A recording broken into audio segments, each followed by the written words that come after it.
Hi guys, my name is Amy Cho, golf professional. Today is a very special day, guys. Today I'll be doing an online private lesson with Amy right here, right now. So online private lessons are doing fantastic. I'm, teaching a lot of students on my website. A lot of people don't still know about it, so I wanted to do like a private lesson giveaway and show everybody how it's run, so that way you guys can come sign up as well if you're interested. So I did a #WinWithAmee private lesson giveaway on my website between the MP Swing families, and the person that won this event this time is Jay. When you sign up for the private lesson with me, I give you a questionnaire. I ask you about your golf game, your physical health, and your concerns, and I have to take a look at your golf swing, and then if I have more questions, I'll email you, ask you, we'll communicate back and forth. That's the fun part, guys. I love doing that because I love hearing what your concerns are, and I love to help you with those. Ta-da! Subscribe, like, and comment down below how your golf game is going. And now, back to the golf lesson. So, Jay has been playing golf for about 8 years, and his handicap is right around between 10 and 12. He hits it pretty far. He hits his driver right around between 255 to 275. His 7-iron goes pretty far too, but his main concern is the driver today. He has disc issues in his neck and back, and he's suffering from severe wrist pain at the moment. So he thinks it's from cupping the wrist too much during the swing, so he's gone to flattening his wrist as much as possible. He's wearing that glove, the training aid glove that helps you to flatten his left wrist. So I took a look at his golf swing. He doesn't like his backswing because it's inside the plane, under the plane, and then it's across the top. And also I could tell he's very athletic. The stories he told me about golf lessons and how he learns sports and stuff, I can tell he's athletic. His downswing, you can just see, it's very evident that he is athletic. So that's a great thing. So his typical misses were hooks. So he wanted to get rid of that, so he's been working on fading, which is awesome. But now his misses during a round will be about 4 to 5 of them hooks to the left and 1 or 2 to the right, big slices. So if you have 2 misses, it's really tough to work with. So basically with the online lesson, if you just sign up for one time, basically I give you an overview of what's going on in your swing, what things you should fix, and then I give you a drill you can do to get started on that. And that's exactly what's gonna happen today. So if you take a look at his golf swing, he has, like he mentioned, he does go inside quite a bit, and then at the top it's a cross, but if you take a closer look, he actually has a super close club face.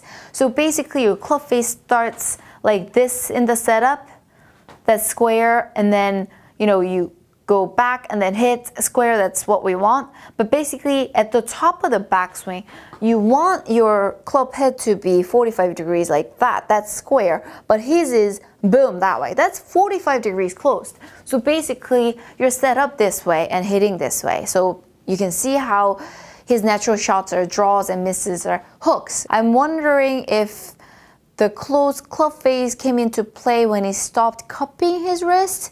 He said he was having a lot of pain in his wrist, so he started flattening the wrist, but it looks like he's bowing the wrist a little bit at the top, like bowing as in bowing like this.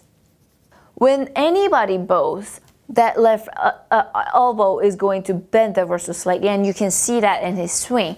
So I'm wondering if the bowing of the wrist led his club face to shut, or it could be just something that's always happened. It doesn't really matter. His left grip and whole entire left arm is so dominant, is so tense. So much tension in there, whether you're cupping or bowing or keeping it flat, that wrist is going to hurt no matter what. With a lot of tension, if you try to move it into an unnatural position, you're going to really hurt your wrist. So we need to relax his wrist. That's number 1. And then the inside plane thing. So this is the main part of the lesson, okay? Let me just explain why people go inside under the plane in the backswing. So if you set up with your driver, well, this is a short club, but let's set up like a driver. So that's the swing plane right there. So you're supposed to stay on the swing plane, boom, and then hit it so your club is, you know, parallel to the target at the top. But a lot of people tend to go under the plane when their body does not move correctly. If you don't turn correctly, then you're going to be like, oh, something has to turn. And a lot of golfers tend to turn their hands and you go right under the plane. And then obviously from there, you have to do this to get it back on plane, which goes across at the top. So that's what exactly Jay is doing. But you might be sitting there thinking, hey, but he's turning great. I don't really see what his problem is with the turning. But take a look again. What happens is you're supposed to turn from your club head to your hands, to your shoulders, to your core, to your hips. Everything's supposed to start moving together in the takeaway. But if you look close, his hips actually turn really fast and his hips are done right away. So his hips have turned, but rest of the upper body hasn't turned. So his body is going, hey, I gotta turn, and then his hands turn, and then the shoulders follow the hands lead. You can clearly see the difference now, right? He was going boom, and then hands turn, and then shoulders turn. So that's why he was like going under the plane, trying to do catch up from there. So I gotta fix his pressure in the left arm, and then I gotta fix his plane. I gotta fix how his body moves in the backswing. Through swing looks pretty good, except the left arm is too tense. We'd like to work on that, but that's way down the future after we've fixed everything back here. As always, I'm going to Aimify it and give you the simplest drill possible to fix just about everything I mentioned today. Okay, all you need is your left hand. Doesn't Iron Man fire from his palm? It's not bullets. What is it? So we're gonna become an Iron Man. Boom. And then I'm going to give you 3 moves you need to work on indoors, okay? So you're going to set up. So basically, Jay, you have to go back to the website and watch the grip lesson. It's a lot more thorough and a lot more simple to follow. You have to check your grip. It's going to help you relax your left arm tension just a little bit. Palm of the left hand at 12 o'clock on the grip, right? If you've seen my grip lesson, you know exactly what I'm talking about. From here, you can see like 2 knuckles from where you are. So when you open that palm is not facing, if there's a wall right here, is not facing the wall here, but it's really facing 45 degrees to the ground. You agree with that, right? So you start from here, left hand only. You're going to, number 1, get that arm to point to 8 o'clock. If this is a clock, 12, 6, 8. So the palm is still trying to face the ground. At number 1, you gotta be careful. I don't want your hips to move. You gotta make it a point and keep your hips facing forward. And 8 o'clock, that's number 1. And then if the hips follow the rest of the palm move, that's okay. So the palm is gonna go point at the wall here, 9 o'clock. 2, see how the hips follow that move? The hips didn't lead, hips follow that move. So the palm is pointing at the wall. And then number 3, if the ceiling is right here and the wall's right here, the corner of the ceiling and the wall is number 3. You're going to point that palm, boom, fire at that corner of the ceiling and the wall. That's 3. So if you look from the side, keep your hips still for number 1, 8 o'clock, see how that's online? 9 o'clock, online, corner, that's online. So let me show you. So it goes palm to 8, palm to 9, palm to the corner. So that's really going to help you to keep that left arm straight.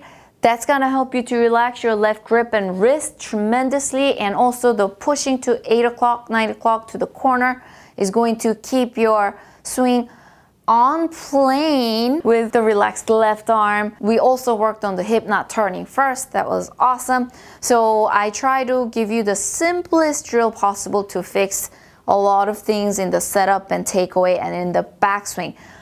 Jay, please go ahead and give this a try and let me know if you have more questions. Just shoot me an email like we've been doing. And then I would love to see an improved swing in the near future.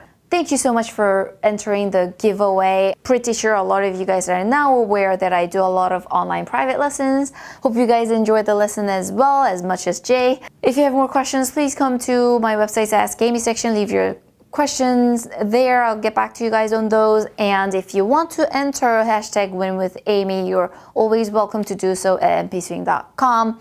And you can even just sign up for a private lesson there without entering if you'd like. We're going to be running the giveaway pretty soon following this video. We'll keep you updated on that. Thanks for watching. See you in the next one. Mwah. If you're interested in taking a private online lesson with me, or you want to learn more about the core deck swing, please come to mpswing.com. See you there.